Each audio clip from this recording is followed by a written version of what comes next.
Morning, everybody. Our story today is called Huge Harold. When Harold the rabbit was tiny and small, his feet started growing, and that's about all. Good, oh gracious, his mother exclaimed in surprise. They're 2 times too big for a rabbit your size.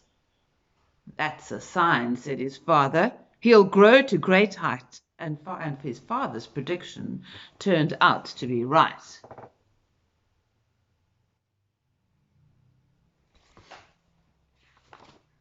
For Harold began to grow bigger each day. He grew all around in every which way.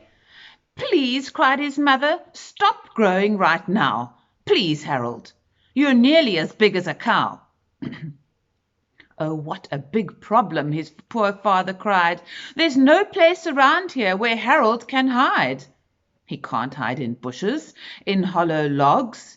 He'll soon be discovered by hunters and dogs. That's right, his poor mother wailed in despair. He'll have to go and live in the deep woods somewhere. Look how big Harold is, and look how tiny his mom and dad are.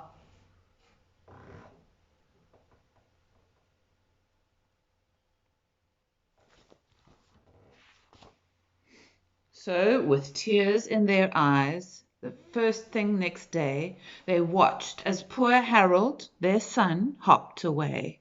He galloped along on his big rabbit feet, off through the meadow of waving gold wheat. He crossed a green pasture without being seen. Then he followed a stream bed along a ravine.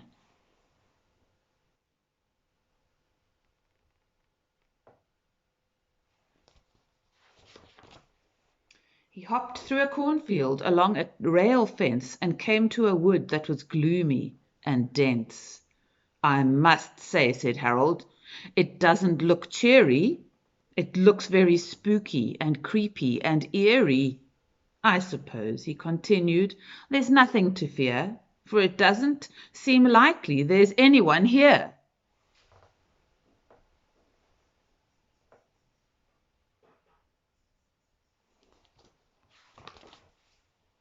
He hopped down a path, through twisted old trees.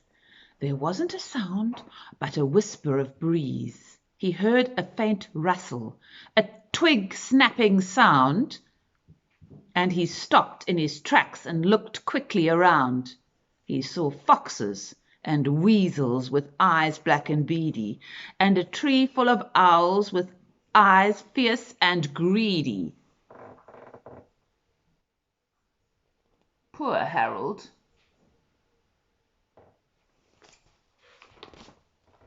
Now, said the one owl, if we play it just right, we'll be having a big rabbit banquet tonight.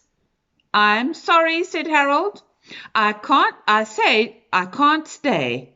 And in one frantic leap, he was off and away. He raced through the bushes at such a fast pace that the weasels and the foxes soon gave up the chase. But Harold kept running. So great was his fright, till the spooky old forest was miles out of sight. Away he goes.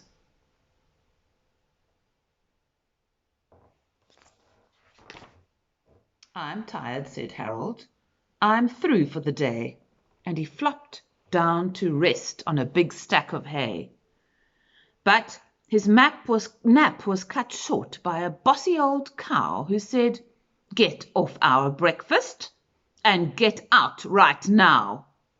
And stay out of my pen and don't eat at my trough, said a grimy old pig. Now you'd better be off. Of course, there was nothing that Harold could say, so he left the cow pasture and went on his way. Those cows and pigs are not kind to Harold.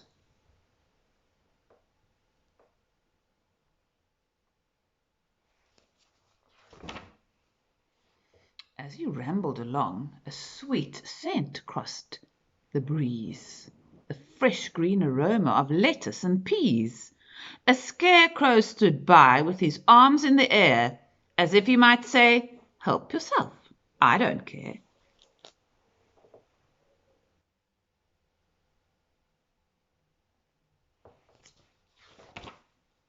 But Harold had no more than started his feast when he heard someone shouting, "Now stop it, you beast!" A farmer came running across a barn lot, took aim with his rifle, and fired a shot. Harold had never been shot at before, and he raced on in panic for 5 miles or more. Then he stopped at a stream and sat down on a rock and tried to relax and get over the shock. "A big rabbit like me isn't safe anywhere," he said with a long weary sigh of despair, as he sat staring helplessly down at his toes. A raindrop surprisingly plopped on his nose.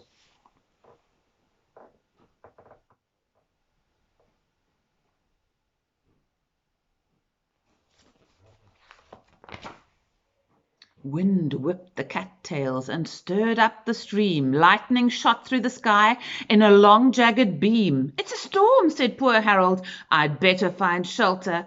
And away to a hilltop he ran, helter-skelter.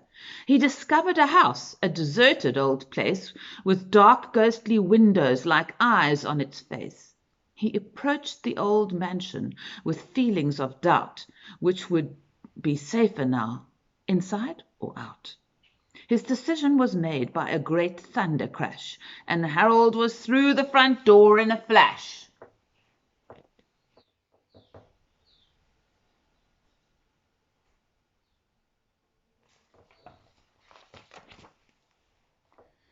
He soon scrambled under a stairway to hide, and there he remained while the storm raged outside. Thunder shook the old house till the dry timbers creaked. Lightning flashed in the windows, and the wind howled and shrieked. Throughout the whole afternoon the storm raged on, but finally it ran out of breath and was gone. There's Harold, hiding under the staircase.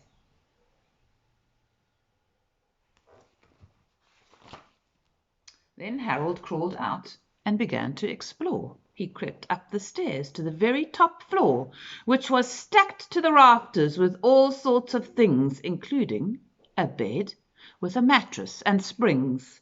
He tried out the bed and found it too small. "It's better," he reasoned, "than no bed at all."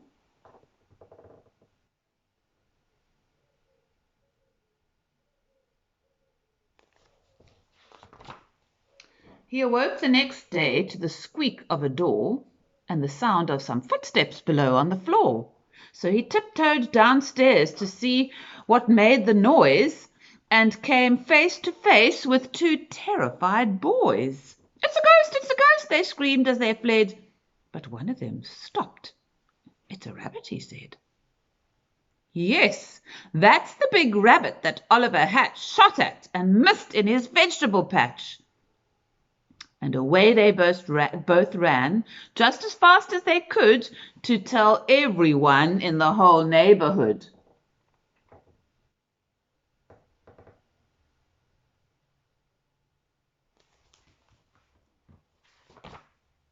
The farmers stopped plowing and started right out to hunt the big rabbit they'd all heard about.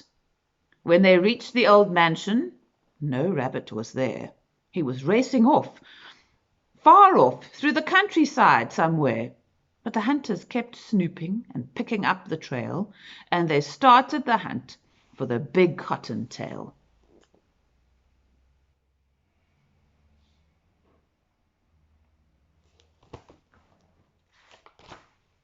Huge Harold was now in a worse spot than ever.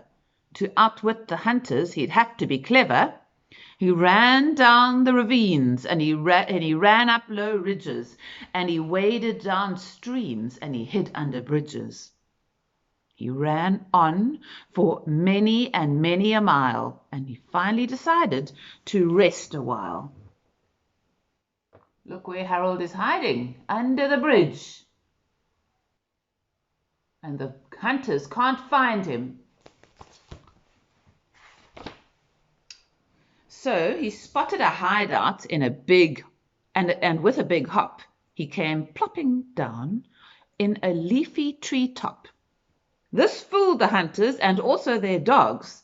They sniffed round the tree trunk and peeked into logs. They'd never once thought to look up in the tree. It wasn't a place where a rabbit should be. So at last they gave up, and all went away and promised to start again the next day. Can you see where Harold is? Look at his big feet sticking out from top of the tree.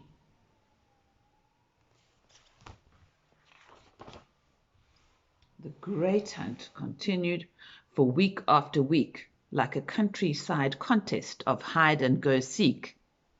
It went on and on through the month of September and into October and all through November. December arrived with the first heavy snow, and the temperature dropped down to 14 below. Oh, it's getting very cold. Poor Harold is going to get chilly.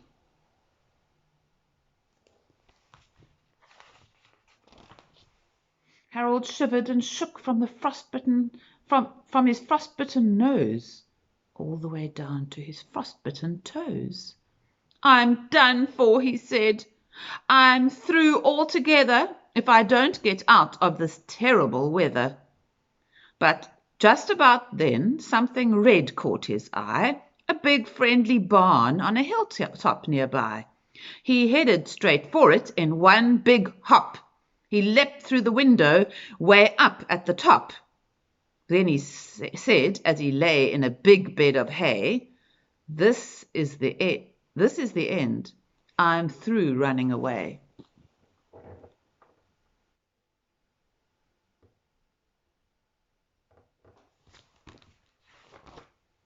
Harold was spotted by Orville B. Croft, who heard some loud snoring way up in the loft. Well now, he said, doggone and dangbit, that's what I call a whopping big rabbit. Then all at once he heard someone shout, and he opened the window and he poked his head out. Poor Harold is sleeping.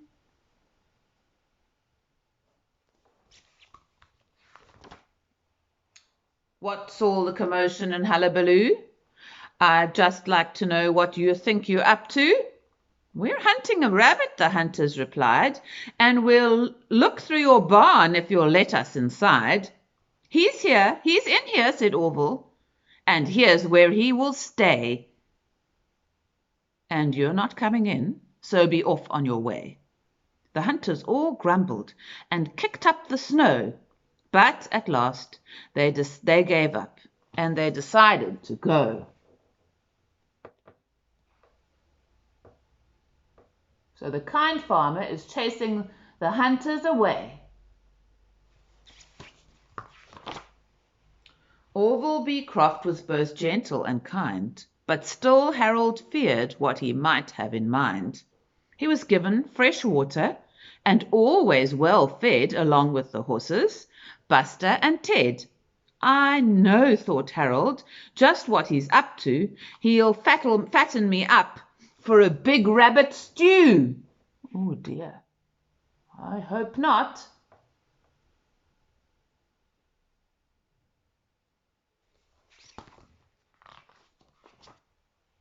But when winter was over and spring came along, Harold discovered that he had been wrong. One day he was brushed with the greatest of care to get all the foxtails and burrs from his hair. He was hitched up to a buggy with a harness and reins, and then went trotting off down the back country lanes.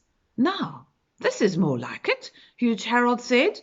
I'm treated as well as a fine thoroughbred. Look, he's using him to pull his carriage.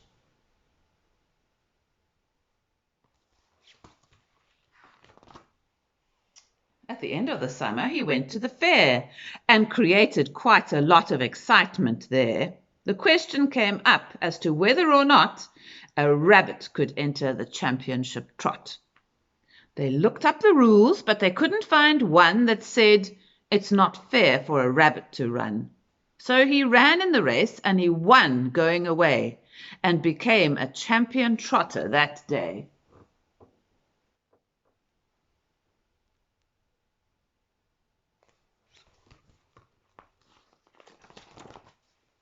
The crowd loved Huge Harold, and all brought him treats such as lettuce and celery and spinach and beets. It was too good to be true, like a wonderful dream. Why, they even brought Harold some carrot ice cream. But all this success didn't go to his head. He remained very modest and humble instead. For rabbits, you see, aren't affected by fame. No matter what happens, they're always the same.